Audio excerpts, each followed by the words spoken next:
అరే సైకో నా కొడక, నువ్వు ఆ చిన్న పిల్లని చంపడమే కాకోకుండా చంపేసి నవ్వుతూ వెళ్ళిపోయావు. నీకు నవ్వేలా వచ్చిందిరా అసలు? అసలు నువ్వు మనిషివేనా ఇంతకీ? చెప్పరా.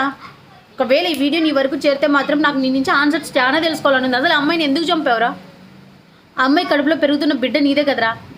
ఆ అమ్మాయికి దిండు పెట్టి ఆ అమ్మాయి గొంతు నులిమి అంత చంపాల్సినంత అవసరం ఏమొచ్చింది రానికి? బండి తీసిచ్చి, బట్టలు తీసిచ్చి, నువ్వు వేసుకునే కడ్రాయిడ్ దగ్గర నుంచి ప్రతి ఒక్క వస్తువు నీకు తీసిచ్చినారు కదరా. ఈ కాలంలో ఎవర్రా అట్లాంటి అత్తమామలు ఎవరికిరా దొరుకుతారు? నీకు ప్రతిదీ, నువ్వు తిరిగే బండి, నువ్వు ఉండే ఇండ్లు, నువ్వు తినే ఫుడ్డు, ప్రతి ఒక్కటి. ఇంకా కట్నం కావాలన్నావని ఇక్కడ స్థలం తీసిచ్చి ఇల్లు కట్టిస్తామన్నారు. ఇంతకంటే ఇంకేం కావాలన్నా? నువ్వు ఏ జన్మలో పుణ్యం చేసుకున్నావురా అట్లాంటి భార్య రావడానికి? అంత మంచిగా చేస్తే ఆ అమ్మాయికి నుదుటి మీద కత్తితో పొడిచి, గొంతు మీద పొడిచి, ఆఖరికి కడుపులో ఉన్నది నీ బిడ్డ అని కూడా తెలిసి కూడా నువ్వు కడుపులో కూడా నీ బిడ్డను కూడా చంపేసినావు కదరా, కడుపులో కూడా పొడిచి.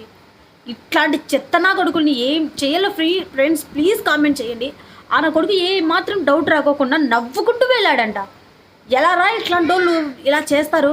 ఇట్లాంటి వాళ్ళకి ఇమీడియట్గా యాక్షన్ తీసుకోకుండా ఎందుకు నెగ్లెక్ట్ చేస్తున్నారో అర్థం కావట్లేదు. వాళ్ళంతా కూడా ఒప్పుకున్న తర్వాత కూడా అసలు శిక్ష వేయట్లేదు. ఎందుకు?